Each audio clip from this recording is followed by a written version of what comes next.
creo yo que no me van a pagar, así que los voy a llevar a todos para que le digan a los administrativos que sí di las 2 clases. La segunda clase sí la grabé. Bueno, por lo menos aquí voy a grabar mi clase. Lamentablemente no grabé la de ustedes, pero bueno, voy a grabar la mía. Voy a poner a que alguien me recuerde grabar cada día.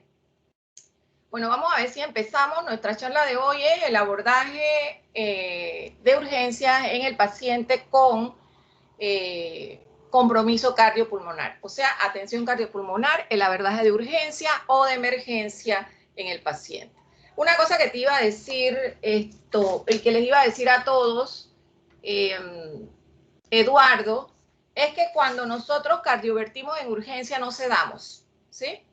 Porque es una decisión inmediata, porque el paciente está en riesgo, ¿sí? En riesgo vital, así que no tenemos tiempo de sedar.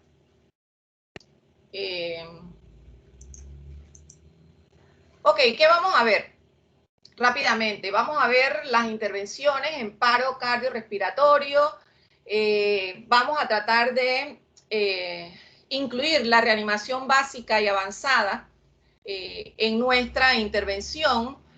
Vamos a introducir también lo que hacemos los médicos para poder tomar decisiones en un corto periodo de tiempo, que es una evaluación primaria y secundaria, buscando la causa que llevó al paciente a el estado en que está, el estado crítico cardiopulmonar en el que se encuentra. No es encontrar un diagnóstico de lo que tiene el paciente, es de lo que lo llevó a un estado de inestabilidad cardiopulmonar, ¿sí?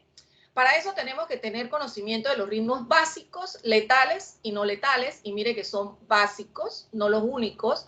Conceptos de desfibrilación y cardioversión que hemos repasado o aprendido en este momento, y por supuesto conceptos de paro cardiorrespiratorio, síncope e inestabilidad, ¿sí? Entonces, todo esto es un enfoque ordenado, sistemático, en donde se presentan 2 escenarios. Un paciente que murió, colapsó, no respira, no tiene pulso y no responde, o podemos tener un paciente que parece que está consciente o parece consciente, en el cual tenemos que definir su condición, está estable o inestable, para poder tomar una decisión oportuna y adecuada. Empecemos con el paciente que está en paro cardiorrespiratorio. Y ahí es donde tenemos que hacer una intervención primaria con reanimación cardiopulmonar y lo que es el soporte vital básico, que consiste en compresiones de calidad, permeabilidad de la vía aérea y ventilación con un sistema de bolsa, válvula, mascarilla para tener viable un corazón, ¿sí?, perfundido, que nosotros estamos desarrollando con compresiones de calidad sístole y diástole. Sístole y diástole, hacemos una pausa de menos de 10 segundos para proveer ventilación, oxígeno que va a perfundir los tejidos, y que cuando me llegue el desfibrilador, el carrito de paro, yo pueda identificar un ritmo desfibrilable y desfibrilar, ¿sí? Eso es el primer paso. El segundo paso es dar soporte vital avanzado una vez que tenemos un paciente con retorno a la circulación espontánea después del procedimiento anterior. Tenemos que hacer una evaluación muy rápida, pero tiene que ser sistemática también. No puedo empezar por la C y la B, no, tengo que ir por la A. Mi vía aérea permeable, y ahí defino si necesito proteger mi vía aérea, si necesito intubarla, si tengo las habilidades, o pongo una máscara laringea, o para seguir con un dispositivo de bolsa válvula con una máscara laringea. La B, entonces tengo que identificar si yo estoy proveyendo adecuadamente oxigenación en mi paciente, así que voy a colocar capnómetro, ¿verdad? Y voy a tomar también la saturación de oxígeno. En la C es un paciente que yo tengo que canalizar, monitorizar, tomar muestras, ¿sí? Lo que me habla de que yo tengo que tener un equipo de trabajo y tengo que evaluar mi paciente, el llenado capilar, la coloración de la piel, ¿verdad? Para ir determinando la condición de mi paciente. En la D tengo que verificar qué estado neurológico tiene mi paciente en forma rápida y veraz. Y la forma más rápida le pregunto yo a, que tengo la lista por aquí, Mayelis Herrera. Mayelis, ¿cuál es la forma más rápida que yo puedo verificar el estado neurológico de mi paciente, de este paciente. Que no, mire, cuando estaba, yo lo encontré, no respira, no tiene pulso, ni responde. Esta vez ya lo tengo con pulso. ¿De acuerdo? Porque estoy haciendo ACLS. ¿Cuál es la manera más rápida de yo evidenciar el estado neurológico de ese paciente? Pero está inconsciente. Claro.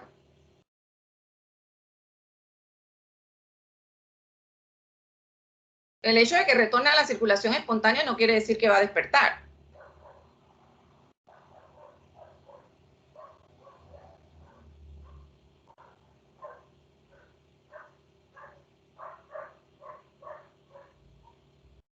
Las pupilas, ¿sí? Las pupilas nos hablan de la condición cerebral de ese paciente.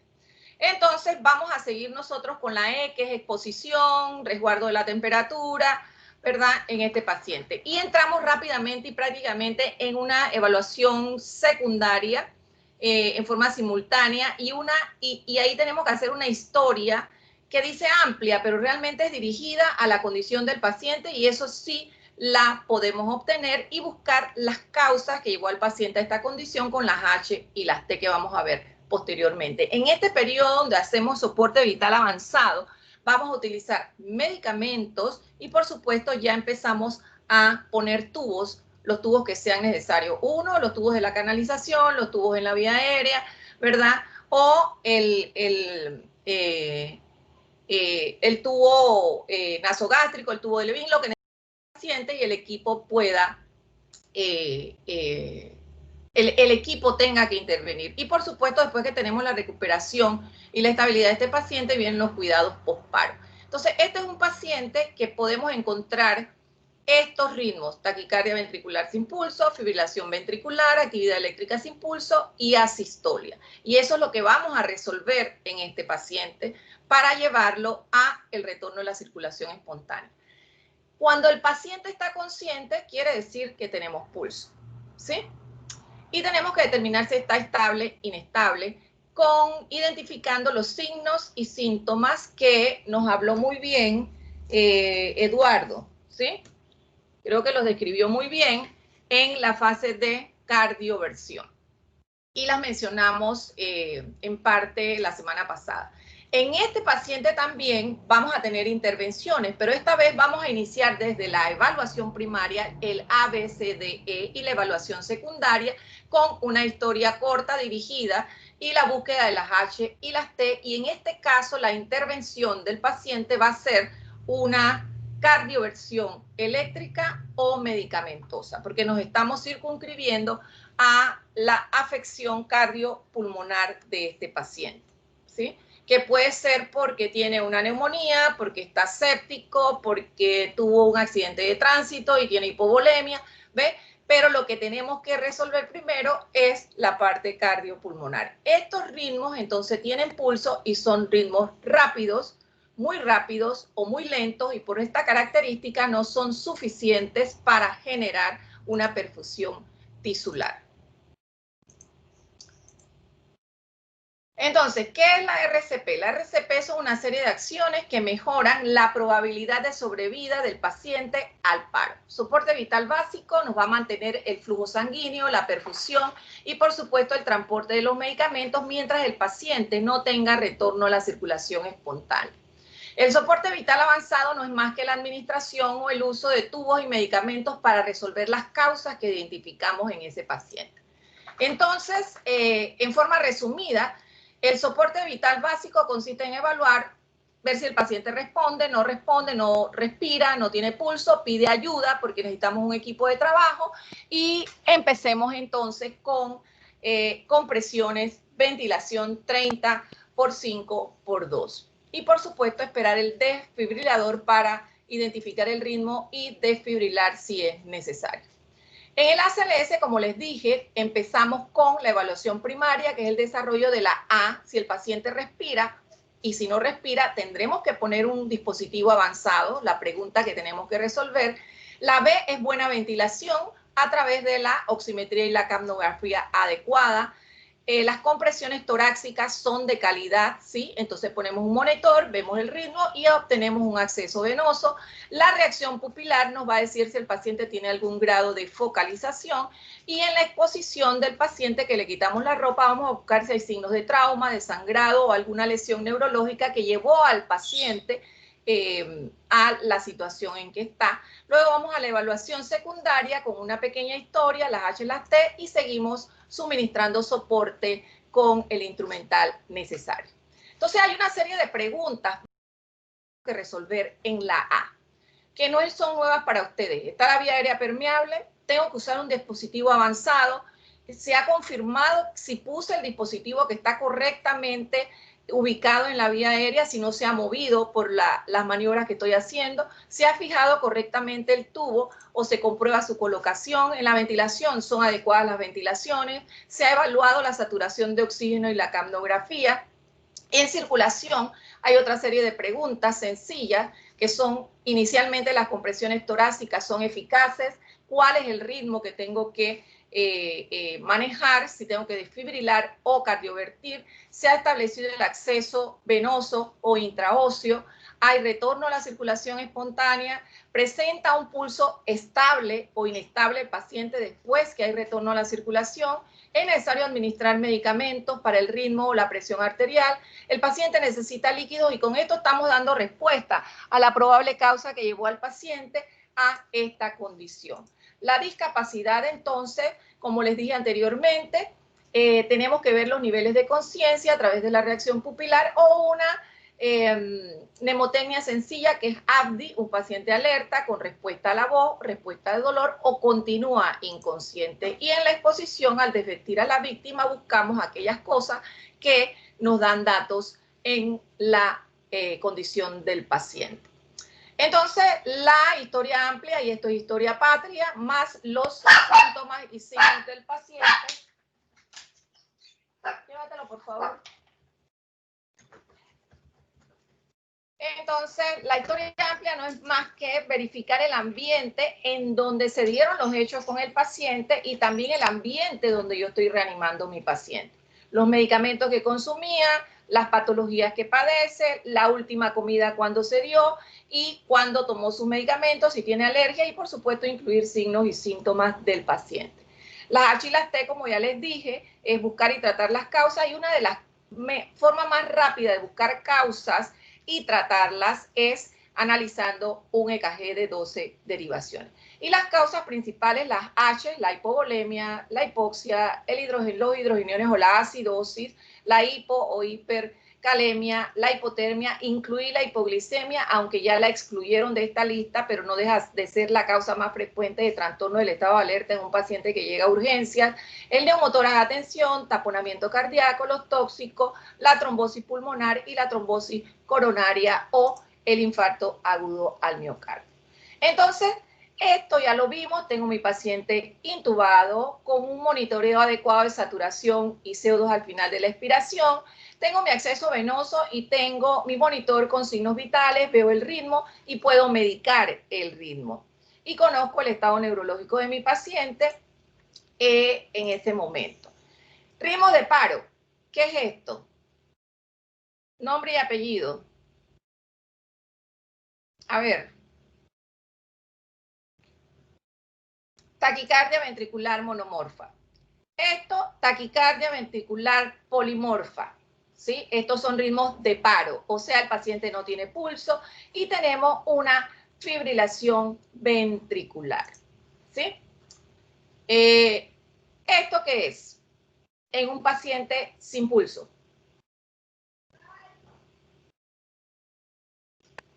Si yo tengo este ritmo en el monitor y el paciente no tiene pulso, momentáneamente evalúo mi ritmo en mi pantalla. ¿Qué es esto? Cualquier ritmo organizado en el monitor o en un trazo de electrocardiograma en un paciente sin pulso es una actividad eléctrica sin pulso. Puede tener cualquier morfología aparentemente organizada, pero no hay pulso, es una actividad eléctrica sin pulso, es un ritmo de paro. Y si usted no la trata, porque este ritmo se trata con solamente compresión, ventilación y algunos medicamentos, ¿verdad? El paciente va a terminar en asistolia. Este ritmo puede ser resultado de la desfibrilación de un paciente que usted lo vio en fibrilación, vamos a decir en taquicardia ventricular sin pulso, desfibriló y cuando evaluó el monitor, después de dar 30 compresiones y 2 ventilaciones, vio el monitor y vio esto, tocó, no tiene pulso, entonces tiene que cambiar a compresiones. No se puede volver a desfibrilar y en este momento usted tiene que identificar la causa que llevó al paciente o estar resolviéndola, porque son las que más responden a las intervenciones inmediatas. Administrar líquidos, administrar potasio o tratar una hipercalemia. O sea, usted ya tiene que haber identificado la causa que llevó al paciente a esto y poder sacarlo de este trazo de paro, de ritmo de paro. Y esto que les presento aquí no es más que el algoritmo universal, ¿sí? En donde tenemos dos brazos, ¿sí? Y es el algoritmo universal de los ritmos de paro, el paciente que no respira, no responde y no tiene pulso, ¿sí? Entonces, vamos a empezar con el ritmo de paro que tenemos que desfibrilar, ¿sí? Lo primero que usted va a ver en el monitor es un ritmo como el que vimos anteriormente, ya sea taquicardia ventricular, polimorfa, monomorfa o fibrilación ventricular. Taquicardia ventricular, fibrilación ventricular. Inmediatamente que usted ve este ritmo y antes de hacer cualquier cosa, usted va a dar una descarga. Y aquí le respondo la pregunta al compañero que me preguntó en antes. Usted no puede demorarse en darle una orden a una enfermera, esperar que busque el medicamento, calce el medicamento, monte los 20 o 30 cc de salina que tenemos que darle después del medicamento a ese paciente. Incluso si el paciente no está canalizado porque acaba de llegar y lo primero que le pusieron fue el monitor y usted vio un ritmo de fibrilación o taquicardia ventricular sin pulso, tiene que hacer una descarga con máxima energía, ¿sí? Inmediatamente de la descarga, usted tiene que empezar reanimación cardiopulmonar, compresión y 2 minutos de ventilación. Ni siquiera se recomienda, si usted está dando una buena ventilación evaluada por el oxímetro de pulso, hacer una intubación endotraqueal. ¿Por qué? Porque vamos a tener pausas en ese paciente no se puede estar intubando y dando RCP, ¿sí? En estos pacientes. Así que le vamos a dar ventilación con un sistema de bolsa válvula mascarilla. Entonces, después de la RCP, vamos a comprobar si el ritmo es desfibrilable, vemos el monitor y sigue desfibrilable. Damos una segunda descarga con el máximo de energía, 200 joules o 360 joules, ¿verdad? Y entonces mandamos a administrar inmediatamente después, ¿sí? La primera dosis de un vasopresor, que es la adrenalina, y damos la orden, o lo vamos a poner cada 3 minutos o cada 5 minutos. Generalmente lo ponemos cada 3 minutos para que la enfermera, sin que nosotros tengamos que volverle a dar la orden, lo administre. Y así seguimos cuando damos la vuelta en compresión, ventilación, desfibrilación, ¿verdad? Y vemos el ritmo del paciente. ¿Cuándo ustedes creen que se van a administrar en este algoritmo los medicamentos? ¿En qué momento? ¿En cualquier momento? ¿Cuando se cumpla el tiempo, independientemente de lo que estoy haciendo? ¿O hay un momento específico en el cual usted administra los medicamentos? ¿Cuándo usted cree que la enfermera debe administrar con su indicación los medicamentos?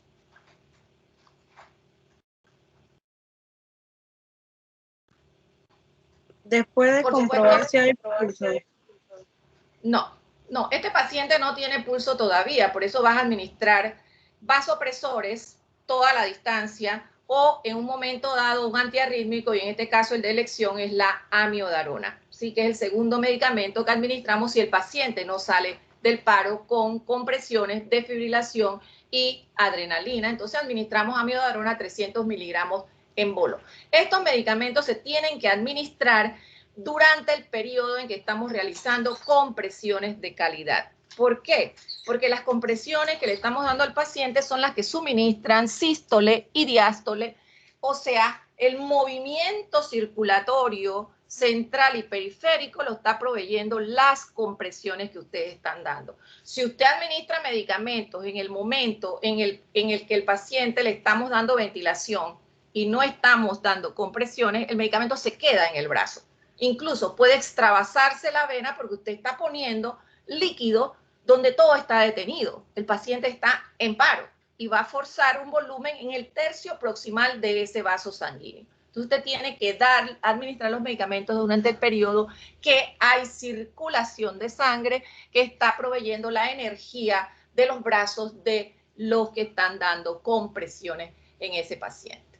Entonces, como dice en el brazo derecho para mí de la diapositiva, compresiones de calidad, máximo de energía en cada desfibrilación, utilizamos adrenalina, ¿verdad? Después vamos con la miodarona. Hacemos avanzado de la vía aérea si es sumamente necesario en el paciente, cosa que no lo es, a menos que lo haya sacado del paro. Y si hay retorno a la circulación espontánea, entonces a través del capnómetro, que ya intubamos al paciente, le pusimos el capnómetro en el tubo endotraqueal antes de poner el tubo al ventilador y verificamos que aumenta el CO2 expirado, ¿sí? Y por supuesto vamos a tomar pulso, presión arterial, un electro de 12 derivaciones, la placa de tórax, una serie de cosas para seguir buscando las causas y entonces sí lograr un diagnóstico del paciente. Entonces, ¿qué intervenciones tenemos en fibrilación ventricular, taquicardia ventricular sin pulso? Usamos vasopresores como la adrenalina, ya conocemos la dosis, porque tiene efectos beta adrenérgicos, ¿sí? Aumenta la frecuencia cardíaca, aumenta el flujo sanguíneo cerebral, ¿verdad? Y por eso es que nos ayuda en este proceso del paro. Los antiarrítmicos, el universal es la miodarona, que tiene muchas características medicamentosas. Otros medicamentos que podemos utilizar y generalmente los usamos cuando no tenemos amiodarona, pero los usábamos mucho antes que no existía amiodarona, era la lidocaína, ¿verdad? En esta dosis que ven aquí, que se las van a aprender, y el sulfato de magnesio que todavía se usa y es exclusivamente para aquellos ritmos que son irregulares, típicamente la torsades de Points, que es característico del paciente alcohólico que sufre de hipomagnesemia o el paciente desnutrido, ¿verdad? Que desarrollan estos ritmos irregulares y que no responden muy bien a los otros antiarrítmicos. Utilizamos sulfato de magnesio. El sulfato de magnesio también se utiliza en las pacientes embarazadas con eclampsia severa.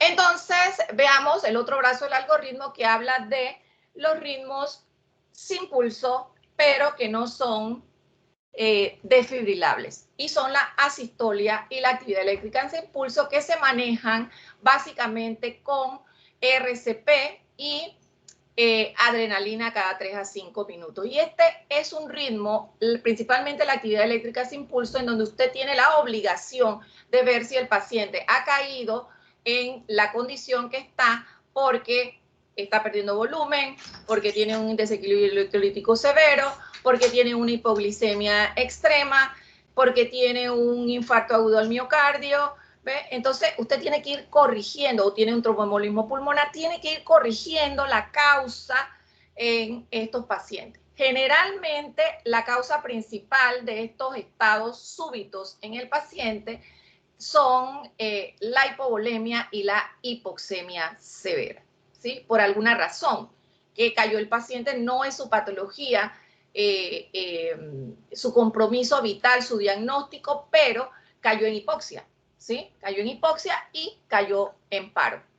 Así que hay que buscar la causa en estos pacientes. Desfibrilar no me voy a detener aquí. Sí les digo que cuando usted coloca las paletas en el tórax del paciente, tiene que guindarse, tiene que ser con un peso similar a 25 libras. No es cuestión de ponerlas y disparar las paletas, no.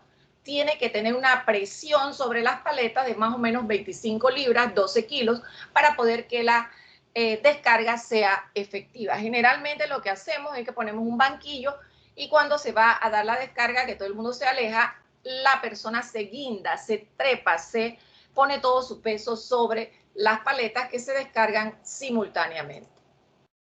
¿Sí? Este es uno de los ritmos que se desfibrilan. El paro en la embarazada se maneja muy similar a lo que hacemos, pero si la paciente está recibiendo sulfato de magnesio por preeclampsia, ¿verdad? Se le tiene que quitar y tenemos que administrar cloruro de calcio o gluconato de calcio en esta paciente para poder regular la respuesta miocárdica a la intervención, ¿verdad? Si la paciente no responde a la RCP, porque lo que se hace es reanimación cardiopulmonar, manejo del paro básico, no se va a desfibrilar porque vamos a producir un paro en el producto, ¿verdad? Si no hay una respuesta a los 4 minutos de RCP, en esta paciente que se va con compresión, ventilación, adrenalina, amiodarona, en estos pacientes, entonces se hace una cesárea de urgencia para salvar al producto y tratar de ir trabajar con la madre durante la cesárea. Definitivamente que hay que desplazar el útero para poder dar compresiones en esta paciente, ¿sí? Hacia el lado izquierdo. Y por supuesto, como les dije, hay que identificar la causa que llevó la paciente, que ya sabemos que está en una eclampsia o preeclampsia, a la situación de paro cardíaco. Finalización de los esfuerzos de reanimación es una situación muy difícil, pero la decisión la tiene que tomar el líder del equipo. Y generalmente está relacionado con ¿qué? Con el tiempo que transcurrió desde que el paciente tuvo el paro hasta que pudimos empezar la RCP. El tiempo en que el paciente tuvo el paro y el primer intento de desfibrilación. Todos estos tiempos lo tiene que llevar alguien en el grupo, ¿verdad? Depende de la condición de salud de ese paciente, del estado preparo en el paciente. Por ejemplo, si le llega a usted un paciente politraumatizado, fractura de cadera, de fémur, una fractura de cráneo, desplazada, todas estas cosas, entonces el paciente va a tener muy poca reserva fisiológica para tolerar la recuperación. Por supuesto, el tipo de respuesta que tuvo el paciente a la reanimación y si tenemos una CO2 al final de la expiración menor de 10, al cabo de 20 minutos hay que decir que debemos ir pensando en cesar las maniobras. Entonces, vamos a ver, son las 5:05. Sí. Voy a dedicarle 10 minutos. ¿Ah? A las 5:30 empieza la otra clase. Sí, yo sé, hija, ya me lo aprendí de memoria. Entonces tenemos el paciente que parece estar consciente o está consciente y tenemos que definir si está estable o inestable a través de los signos que Eduardo muy magistralmente nos enseñó y estos son ritmos que tienen pulso, ¿de acuerdo?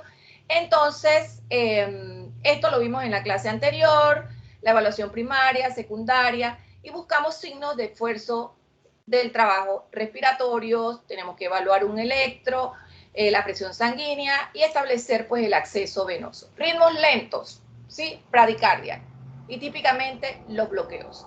Pero recordemos que la bradicardia tiene que ser no menor de 60. Generalmente las bradicardias sintomáticas o inestables se presentan después de 50 latidos por minuto o menos de 50 latidos por minuto y los ritmos rápidos son mayor de 100, pero generalmente la sintomatología grave o de inestabilidad se presenta con ritmos arriba de 150. Entonces, en los ritmos rápidos tenemos también una taquicardia sinusal. La taquicardia sinusal no se trata, se diagnostica, se busca la causa.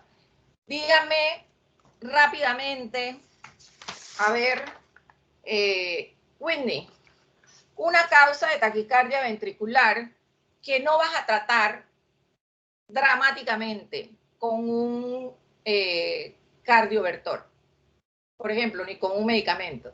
¿Causa?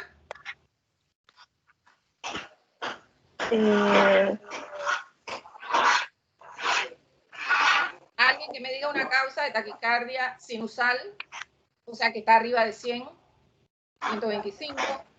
Lo que hacen ejercicio. La fiebre, doctora.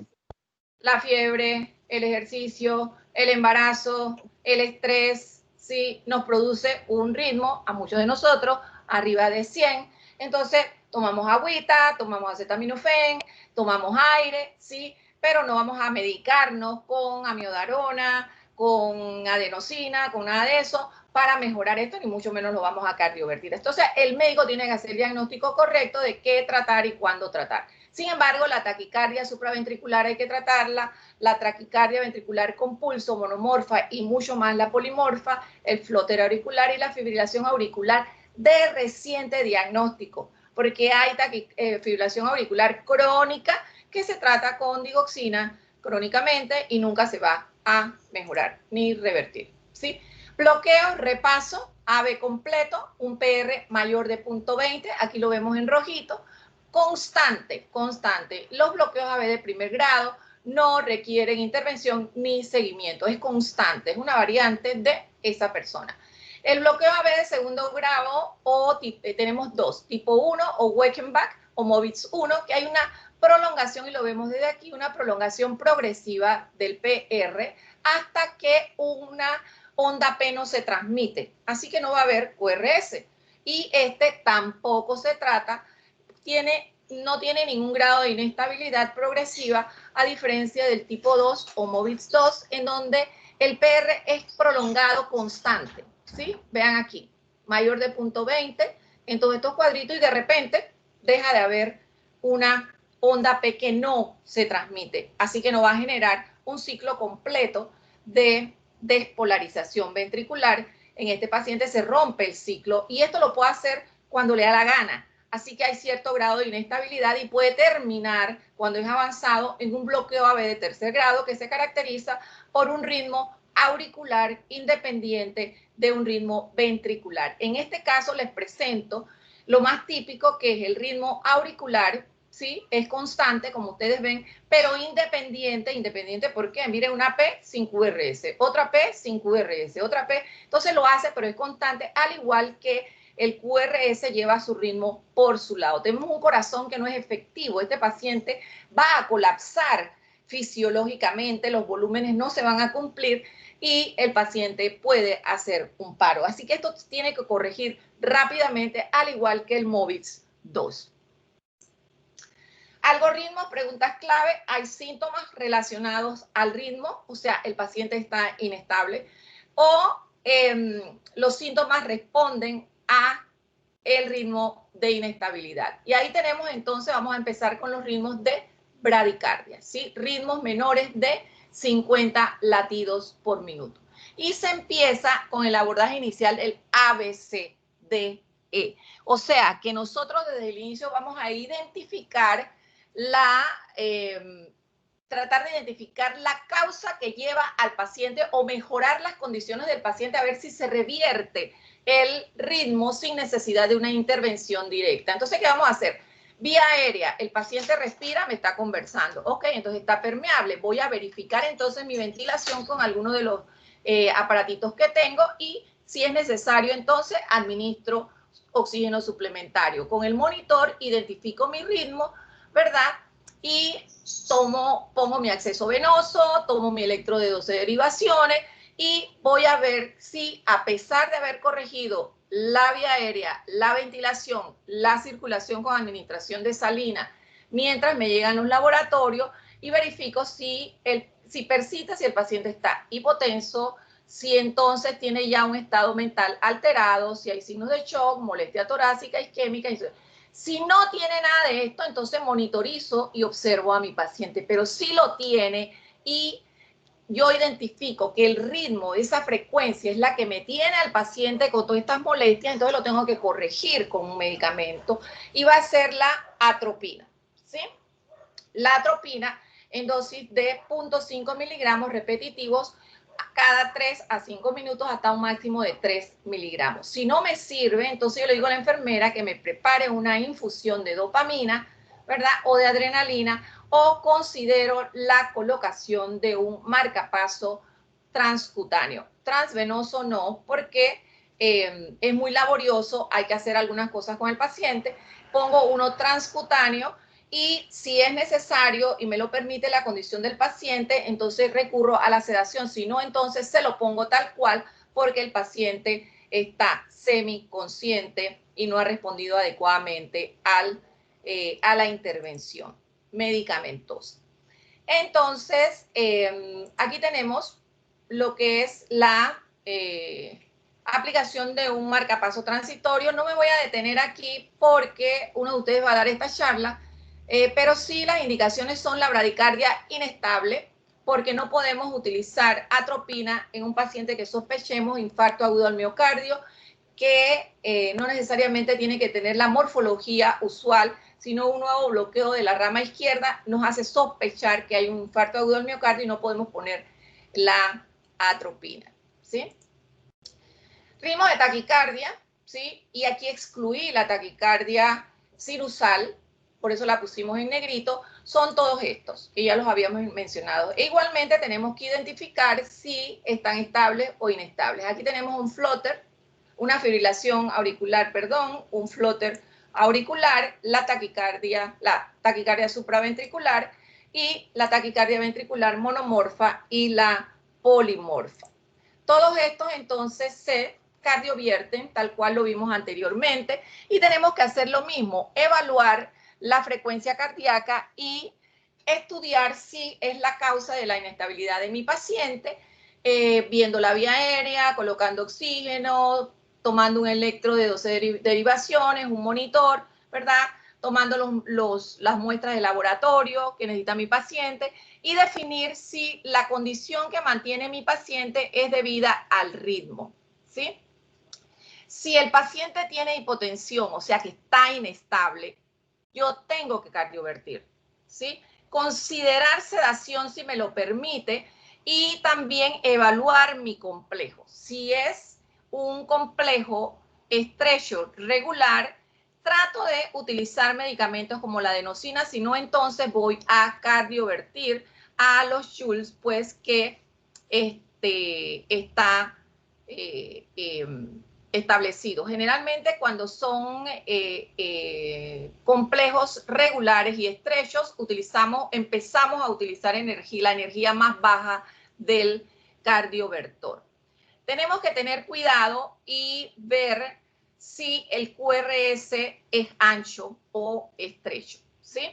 Y cuando es estrecho también, cuando es ancho nos tenemos que preguntar si es regular o irregular. Si es regular puede ser una taquicardia ventricular, supraventricular de reentrada y podemos manejarlo también con adenosina, ¿ve? En este caso el paciente pensemos que no está inestable, así que vamos a hacer una cardioversión medicamentosa en este paciente, ¿sí? Y utilizamos adenosina si es regular y ancho, y utilizamos una cardioversión no sincronizada con, que realmente le llamamos cardioversión porque el paciente tiene pulso, pero realmente lo que vamos a hacer es desfibrilar a este paciente si está inestable con una taquicardia ventricular polimorfa, ¿sí? Si es una taquicardia supraventricular, que son las que más se presentan en los servicios de urgencia, lo iniciamos a tratar con maniobras vagales, ¿sí? Utilizamos adenosina o un beta bloqueante y si no revierte, entonces cardiovertimos al paciente, ¿sí? Pero le damos la oportunidad de usar los medicamentos.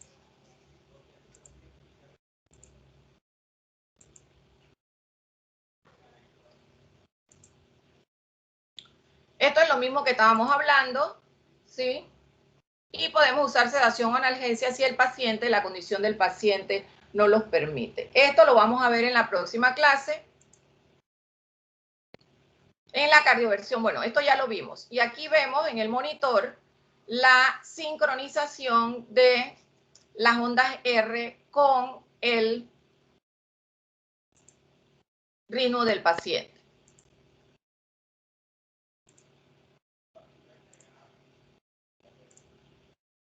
Atención postparo. En la atención, el tratamiento del paciente no termina cuando el paciente tiene pulso. Tenemos que continuar vigilando la ventilación del paciente, ¿verdad? La normocapnia debemos mantenerla entre 30 y 40, ajustar la administración de fluidos a la condición del paciente para mantener una presión arterial media en 65 milímetros de mercurio por lo menos. Tenemos que garantizar una reperfusión coronaria o buscar a los expertos para que traten al paciente si pensamos que tiene un infarto agudo del miocardio, mantener una glicemia en rangos de 80 a 110, manejar la temperatura. Se trata también este tipo de pacientes que no está muy establecido en Panamá con hipotermia por unas 24 a 48 horas hasta 72 horas de recuperación neurológica en estos pacientes, ¿sí? Dependiendo si el paciente lo tuvimos que sedar durante el manejo durante las maniobras de reanimación que hemos trabajado. ¿Tienen algunas preguntas? Creo que son como las 5:15. 5:18. ¿Tienen alguna pregunta? Pregunten ahora, ¿de acuerdo? Bueno, en la plataforma voy a escribir nuevamente los criterios, los voy a ampliar un poquito más los criterios de entrega de la charla. No sé si es que Musmano no estaba en la plataforma porque no he visto ninguna entrega de la charla anterior. Ella no estaba, doctora. Igual que Eduardo y mi persona, Eileen Bermúdez. Hasta hoy nos arreglaron ese problema. Pero ya están todos. Sí, ahora sí ya estamos todos. Ok, entonces tienen que subir la charla con, no en PowerPoint, sino en un escrito con las recomendaciones que les dimos o los comentarios que se hicieron y las aclaraciones. Yo la voy a revisar. Voy a ver si la plataforma permite que yo añada o corrija lo que creo que no está muy bien explicado para que ustedes puedan tener material allí de estudio, ¿sí? Ese es el objetivo número 2 de montar la charla en la plataforma. Y vamos a tratar de montarla en las etiquetas que nos tienen puestas ahí. Esa etiqueta no las puse yo, las puso la universidad, para tratar de tener allí referencias bibliográficas ya discutidas de los diferentes temas. Así que estén pendientes de la plataforma y montaré también o mandaré por WhatsApp las siguientes charlas. Nos vemos, chicos, entonces, si no hay preguntas. Doctora, una última pregunta, disculpe. Ajá. Quisiera saber la fecha de los parciales, por favor. Pues mira, mijita, yo les digo una cosa, yo quisiera entregarles todo, pero como les escribí la vez pasada, que les pedí disculpas, yo trabajo todo el día. Este año, desde marzo, ha sido una locura real. Todas las semanas, los que trabajamos con organización en el hospital hemos tenido que organizar equipos nuevos, volver a armar, desarmar. O sea, es un trabajo tremendo en el hospital, supongo que en todos los hospitales, armando equipos de atención. Nuestro hospital, los que han ido al hospital, es un hospital diferente en cuanto a la funcionabilidad. Vivimos estresados, sin saber si somos los próximos que no vamos a ir al día siguiente porque estamos infectados. O sea que el estrés en nosotros los médicos que trabajamos con COVID es una rutina diaria. Yo no he tenido tiempo todavía de armar el curso de ustedes, de armar los exámenes. Voy a dividir su grupo. Nadie me ha dicho ni siquiera cuándo termina el semestre. Yo lo que hice fue 1, 2, 3, 4, 5, 6, 16 clases, termina aquí, por llenar las clases, pero nadie me ha dado oficialmente la terminación del curso, nadie ha dado fechas, porque ustedes entraron desfasados. A medida que yo voy armando lo que puedo armar, yo se lo dije a la profesora, yo lo iré montando. Pero ustedes no dependen de una fecha para estudiar. Ustedes tienen el material, lo están teniendo. Así que cuando se ponga la fecha, usted no puede decir, doctora, yo no voy a hacer examen porque usted no me había dicho que esa era la fecha. Y menos en este momento en donde la vida de todos nosotros pende de un hilo. Es una realidad. Ustedes como jóvenes tal vez no ven el riesgo ni viven el riesgo que nosotros los que tenemos más de 50 años sí vemos, porque se nos ha muerto gente querida, gente conocida. Un lunes enfermaron y 2 lunes después murieron, ya no están. Y ni siquiera pudimos decirle hasta luego. Entonces, es una situación muy difícil La prueba está que ustedes no están presenciales, están virtuales y que tenemos que hacer un esfuerzo adicional. Uno, nosotros, por darle las clases lo más dinámica posible, lo más ilustrativa posible, pensando que ustedes están presentes, que están poniendo atención, que no se aburren, y ustedes acostumbrarse a estar sentados sin vestirse bonito, detrás de una cámara. Sí, es la realidad. Yo me estimulo cuando me miro en un espejo y me voy para la calle, ¿ves? Pero ustedes, los estudiantes, ven una clase, otra clase, otra clase en 8 horas al día, hasta en short, ¿de acuerdo? Entonces, un poco aburrido, ¿no? Pero sí tratamos y le ponemos ganas. Así que a medida que yo voy montando las cosas, ¿quién fue que me habló? Cristel, ¿no? Cristel, ¿quién fue? Alicia, doctora. Pregunté yo, Alicia, que siempre la doctora. confundo. Toda la vida la he confundido con alguien que se llama Cristel. Sí, eso no es nuevo. Sí. Siempre le digo Cristel. Usted Alicia, sí. pregunta, lo que pasa es que en mi casa solamente hay una laptop y entonces tengo que coordinarme con el trabajo de mi hermano. De verdad no quería incomodar a nadie y yo tengo la mitad de mi familia con COVID. De verdad que es situación difícil todo el año para mí, de verdad. Sí, doctora, pero no todo el mundo da clase. No todo el mundo da clase. Y si usted me conoce, yo no me gusta dar las cosas a media ni por salir del paso. Y también me conoce que esta clase no es igual a la que usted dio en el momento que la dio. O sea que me tomó tiempo volverla a reajustar para ponerle un poquito más de ganas y modificar la dinámica y darles lo que ustedes necesitan, no a criterio mío, sino a criterio de lo que los educadores a nivel virtual nos están enseñando ahorita. Así que pero cuando cada cosa en su momento se las paso por WhatsApp, por la plataforma, peleo con la plataforma todos los días porque todavía no sé cómo se usa, pierdo mucho tiempo en esa plataforma porque no sé cómo usarla, pero bueno, ahí vamos y yo creo que podemos echar para adelante muy bien lo que queremos hacer, ¿sí? Pero solita Doctora, no lo puedo hacer, es con ustedes, ¿sí? Es con ustedes. Doctora, Sí. una consulta con respecto a la bitácora. Usted dijo que diariamente, que depende de las clases que íbamos dando, se tendría que hacer una bitácora. En la bitácora tenemos que hablar tanto un resumen de del tema que usted da como el tema de lo que hablan los compañeros. Por lo menos un comentario, ¿sí? En una secuencia cronológica. Por lo menos un comentario lógico, de aprendizaje, que me demuestre que aprendiste algo de valor. ¿Ves? Lo que quieras. Pero tiene que ser de cada tema. Eso es una bitácora. Tema. Sí, algo bien resumido, hija. Bien, que no me tome 2 páginas o una página, ¿no? Sino que sea cronológico y que tenga valor. Listo, gracias.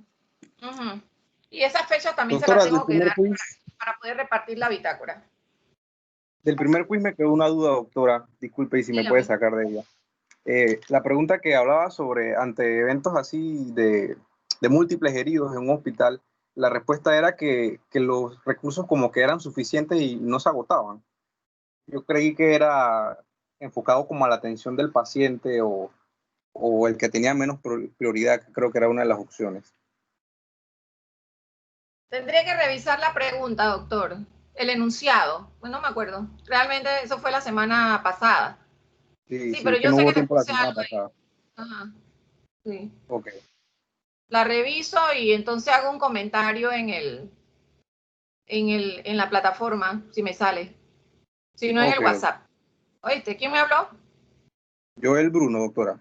Joel. Ok, Joel. Voy a revisarlo. Está Gracias, bien. doctora. Oye, chicos, ahí vi que muchos otros lograron hacer el primer quiz. Por lo menos creo que eran 19 los que vi que hicieron el quiz viejo. El primero. El primer quiz en la plataforma nada más habían 10 personas. Ese fue el diagnóstico. El diagnóstico. Sí, El diagnóstico sí pudieron accesar todos. No, el diagnóstico solamente lo hicieron 10. El primer quiz como tal lo hicimos los que ya íbamos a ingresar. 19. Creo que veí 19. Me di cuenta hoy. Sí, porque Mm. faltábamos nosotros 3.